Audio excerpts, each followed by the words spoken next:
Kemensos catat ada 5,5 juta orang terdata tidak layak menerima bansos. Mungkinkah akan ada penerima baru bantuan PKH, sembako, dan bansos lainnya? Simak informasinya setelah intro berikut ini.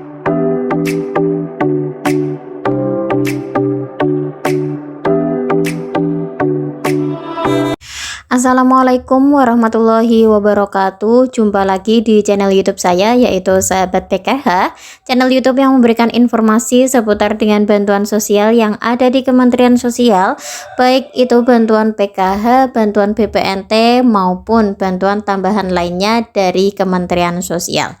Oke, langsung saja di kesempatan kali ini saya akan memberikan informasi terbaru terkait dengan Kemensos catat ada 5,5 juta orang terdata tidak layak menerima bantuan sosial.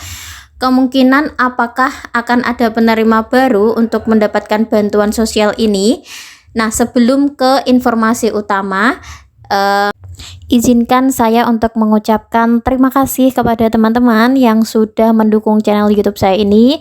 Dan bagi teman-teman yang baru menemukan channel YouTube saya ini, selamat datang dan selamat bergabung di channel YouTube saya ini dengan cara like, subscribe, dan komen. Yang insya Allah untuk informasi yang saya sampaikan ini akurat dan sesuai dengan fakta yang ada di lapangan. Langsung saja untuk di informasi pertama, ini terkait dengan Kemensos catat 5,5 juta orang terdata tak layak terima bansos. Untuk sumbernya saya dapatkan dari Detik News ya. Nah, di situ disampaikan bahwa Kementerian Sosial ini sudah memiliki catatan yaitu sebanyak 5,5 juta orang terdata tidak layak menerima bantuan sosial. Di dalam berita tersebut disampaikan bahwa Kementerian Sosial mencatat sebanyak 5.517.871 orang tidak layak menerima bantuan sosial. Hasil itu didapat dari 64.697.051 data tercatat telah ditidurkan atau dinonaktifkan. Yang ditidurkan itu 64.697.051. Artinya banyak banget loh yang kita tidurkan.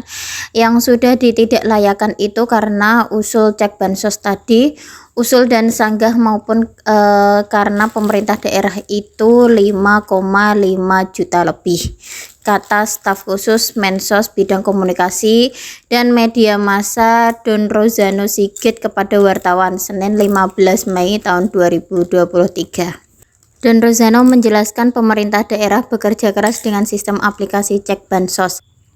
Hasilnya ada 34.751.911 data penerima bansos, data untuk diperbaiki ya. Dari hasil sanggah melalui aplikasi cek bansos tersebut, yang tadinya ada 15 juta orang yang tidak mendapatkan bantuan sosial sekarang menjadi terima ya, dan ada 5,5 juta lebih yang tidak layak untuk mendapatkan bantuan sosial. Yang tidak layak ini bisa karena kondisi ekonominya sudah meningkat sehingga sudah tidak layak lagi untuk mendapatkan bantuan sosial tersebut. Selain itu, dari pihak Kementerian Sosial juga menjamin kerahasiaan identitas dari yang menyanggah tersebut ya. Akankah setelah banyak yang tidak dilayakkan ini, apakah akan ada tambahan baru penerima bantuan sosial ini? Yang pasti dari Kementerian Sosial sendiri masih belum membahas terkait dengan penambahan data pengganti dari yang tidak dilayakkan tadi ya. Akan tetapi kalau misalnya kuota yang diberikan untuk beberapa bantuan sosial tersebut belum terpenuhi, pastinya juga akan ada penambahan baru. Jadi seperti itu ya. Kemudian saya akan sedikit menyinggung terkait dengan penyaluran bantuan PKH tahap 2 tahun 2023. Ini masih ada beberapa dari KPM yang masih belum tersalurkan bantuannya, terutama yang melalui KKS atau melalui ATM Bank Merah Putih ya, ATM Merah Putih. Nah, di situ ada beberapa yang tidak tersalurkan bantuannya. Hal itu dikarenakan yang pertama, ternyata setelah saya mengecek ya, ini untuk KPM saya sendiri, sekedar sharing saja bahwa saya memiliki satu KPM, ada 2 KPM sebenarnya ya yang belum cair itu. Yang pertama ini terkait dengan data yang ada di SIG-NG. Setelah saya cek, ternyata datanya ini, keterangannya ini dinonaktifkan oleh pemerintah daerah atau Pemda. Nah, setelah saya telusuri, saya lihat di uji verifikasi, ternyata untuk rumahnya itu sudah bagus ya, dalam artian untuk lantainya ini sudah keramik, kemudian dindingnya sudah pakai bata atau tembok ya, kemudian juga bangunannya besar. Nah, mungkin ada kemungkinan dari situlah pihak pemerintah daerah menonaktifkan DTKS-nya. Sebenarnya rumah itu tidak bisa menjadi sebuah patokan ya. Bisa jadi itu rumah karena warisan atau untuk bangunnya itu karena hutang.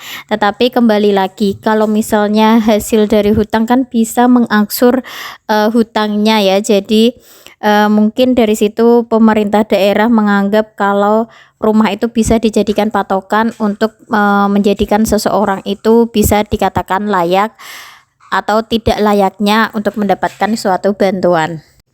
Selain itu, kami para pendamping sosial juga mendapatkan tugas untuk melakukan survei terkait dengan buku tabungan dan KKS, yang mana untuk KPM tersebut terindikasi apakah sudah memiliki KKS atau belum.